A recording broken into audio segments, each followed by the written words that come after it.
Hi everybody, so we are continuing our work on a Chinese dragon mask, and what you should have prepared from last week or located is you either have a red painted paper or a red piece of construction paper.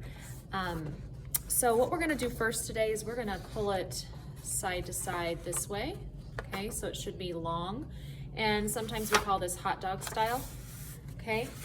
So we're gonna pull that over, match it, hold it.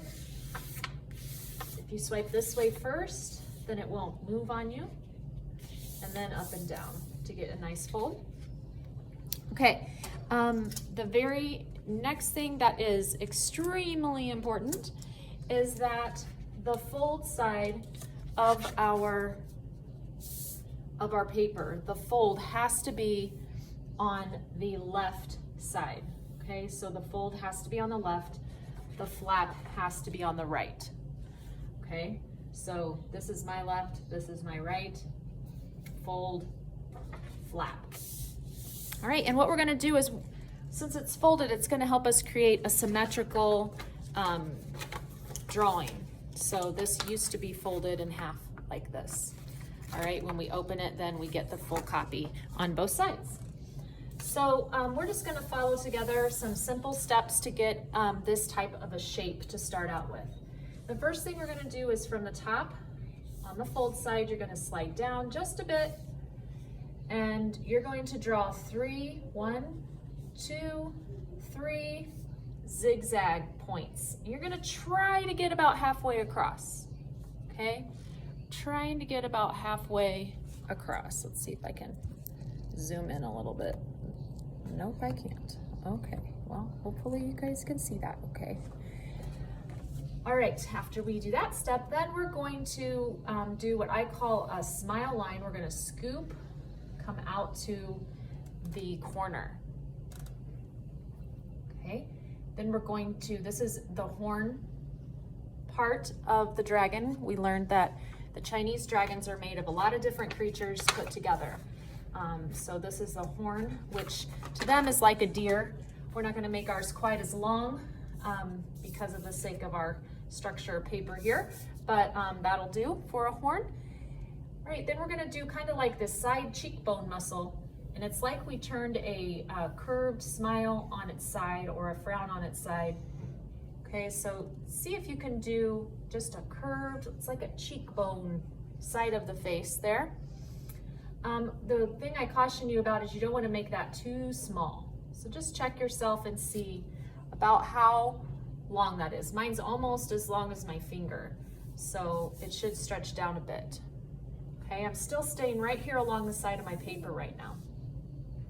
The next type of a line I'm going to make is I call it a lightning bolt. It's a lot like the line that we made up here. It's just turned on its side. And now I should be past halfway down the page. So if you are not past halfway down the page, you might want to make a couple corrections and extend these out a little bit longer. All right, our next line is going to curve, it's going to curve and it's going to come inward. So I'm going to try to end this line in the middle here somewhere, and I'm also extending it down. So I'm just curving this down like that.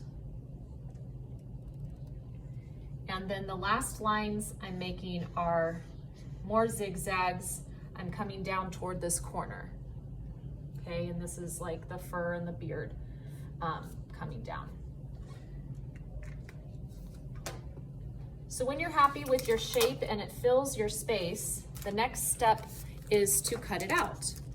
A very important thing in this process is that when you cut it out, you keep it folded so that it makes 2 copies. And I also gave students a tip. Sometimes when you're cutting these, it's really hard to get in, especially some students make these a little smaller. It's very hard to get in, turn your scissors back out, and then cut back out. And some students get very frustrated with that when that's a very small space. So here's another option. You can cut off some of this extra paper out here.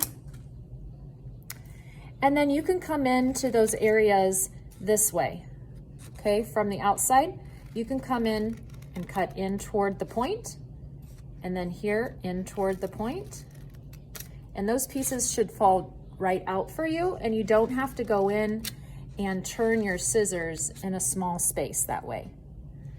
Okay, so that's one tip, is you don't always have to keep following the line with your scissors. You can come from out here to meet at a point and then pull that piece out. Okay, when you get done cutting, you're gonna open it up to reveal your dragon mask shape. And that is our next step for this week. Next week, we'll be adding on the details and the accents for our mask, and so it'll all come together.